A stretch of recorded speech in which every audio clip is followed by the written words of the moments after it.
Hey, it's Chip with TNVC again. I want to show you one of our new helmet offerings from M-Tech. This is the Flux helmet.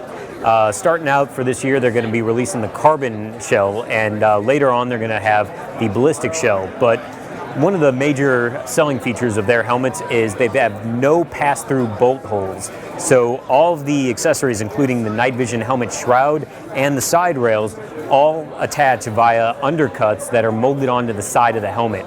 So that's not something that's being done by really any other helmet manufacturers, and where it's really going to come into play is in their ballistic version. This is not yet out. It should be out by mid-year, but essentially on a ballistic helmet, if you have no pass-through holes for bolts or anything like that to attach any of your side accessories, any of your front accessories, you don't necessarily then need to have any kind of ballistic hardware, because if you take an impact, you're not creating any secondary missiles which could then pass through the shell and impact your head. One of the other very defining features of the M-Tech helmets is their lightweight. This is a level 3A helmet. That's the standard testing that's required for law enforcement and military helmets, and it is actually the lightest combat helmet, ballistic combat helmet on the market. This weighs in at 2.2 pounds, so that's roughly half a pound lighter than the vast majority of other high-end combat helmets.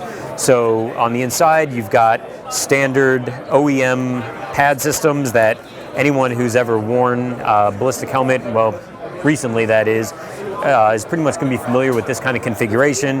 Highly adjustable, comfortable chin straps, and OEM Wilcox shrouds.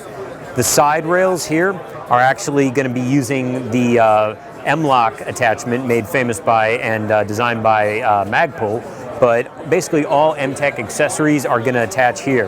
A lot of the major helmet accessory manufacturers have already started prototyping various attachment points for the M-Lock, so I would say this is going to be one of the helmets that you're really going to want to keep an eye on later this year.